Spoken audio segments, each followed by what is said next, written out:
Bismillahirrahmanirrahim. Assalamualaikum warahmatullahi wabarakatuh. Di sini saya Muhammad Misbah Munir dengan NIM 931108019 akan sedikit menjelaskan materi dari kelompok kami, yaitu mengenai sumber-sumber hukum dan kewenangan pengadilan agama dalam perkara sengketa ekonomi syariah. Langsung saja, yang poin pertama yaitu sumber-sumber hukum material pengadilan agama. Pengadilan agama merupakan pengadilan di Indonesia. Hal tersebut didasari atas jenis-jenis perkara yang ditangani oleh peradilan agama dan diatur dalam ketentuan agama Islam. Terbentuknya peradilan agama Indonesia bertujuan untuk menegakkan hukum perdata Islam dalam bidang-bidang tertentu seperti perkawinan, kewarisan, hibah, wasiat, wakaf, zakat, dan tentunya yaitu ekonomi syariah.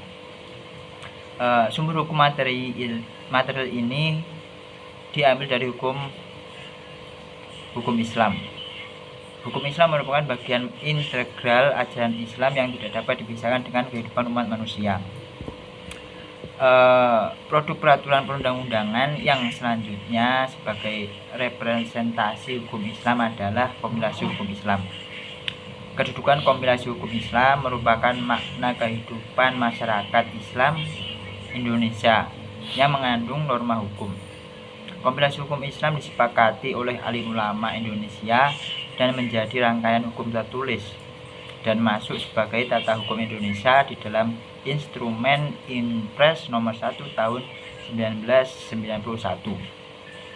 Secara legitimasi, kompilasi hukum Islam, kompilasi hukum ekonomi syariah, dan fatwa Dewan Syariah Majelis Ulama Indonesia digolongkan sebagai hukum material sebagai pedoman untuk menyelesaikan perkara di lingkungan peradilan agama. Kemudian sumber-sumber hukum formil di pengadilan agama. Sumber hukum formal di Indonesia terdiri dari hukum perundang-undangan, hukum kebiasaan, hukum jurisprudensi, hukum agama, dan hukum adat yang dinyatakan sebagai hukum positif. Keberadaan hukum formil tidak dapat dipungkiri bahwa tujuan utama diajukannya suatu perkara di pengadilan adalah tegaknya hukum material. Semua komponen yang terlibat dalam penegakan hukum material tersebut harus tunduk pada ketentuan hukum acara atau hukum formil. Peraturan perundang-undangan tentang hukum acara perdata yang berlaku bagi lingkungan pengadilan umum dan pengadilan agama meliputi Undang-Undang Nomor 48 Tahun 2009 tentang ketentuan pokok, kekuasaan kehakiman, dan Undang-Undang Nomor 3 Tahun 2009 tentang Mahkamah Agung. Kemudian poin selanjutnya yaitu kewenangan pengadilan agama dalam mengadili perkara sengketa ekonomi syariah. Perluasan wewenang pengadilan agama setelah diundangkannya Undang-Undang Nomor 3 Tahun 2006 tentang perubahan Undang-Undang Nomor 7 Tahun 1989 tentang peradilan agama, antara lain di bidang perkawinan, waris, wasiat, hibah, wakaf, zakat, infak, sedekah, dan tentunya yaitu ekonomi syariah. Perundang-undangan tersebut masuk dalam pasal 49. Penyebutan ekonomi syariah menjadi penegas bahwa kewenangan pengadilan agama tidak dibatasi dengan menyelesaikan sengketa di perbankan saja, melainkan juga di bidang ekonomi syariah lainnya. Misalnya lembaga keuangan mikro syariah, asuransi syariah, reasuransi syariah, reksadana syariah, dan surat berjangka menengah syariah, serta pembiayaan syariah, pegadaian syariah, dana pensiun lembaga keuangan syariah, dan bisnis syariah. Kewenangan yang dimiliki peradilan agama dalam Undang-Undang Nomor 7 Tahun 1989 memang sangat-sangat terbatas. Penyelesaian sengketa yang menjadi kompetensi peradilan agama masih berkisar penyelesaian masalah perkawinan, kewarisan, wasiat, hibah, wakaf, dan sedekah.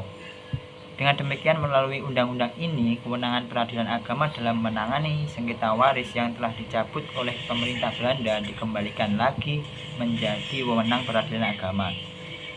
Dalam Undang-Undang Nomor 7 Tahun 1989 berlaku asas choice of law atau pilihan hukum dalam bidang kewarisan. Para pihak yang beragama Islam sebelum berperkara dapat mempertimbangkan untuk memiliki hukum apa yang dipergunakan dalam pembagian warisnya.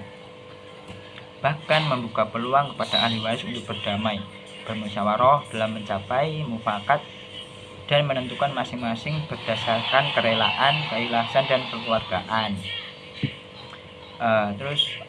Masuk poin selanjutnya, yaitu kewenangan peradilan agama pasca lahirnya Undang-Undang nomor 21 tahun 2008, pasal 55 Undang-Undang nomor 21 tahun 2008 tentang perbankan syariah.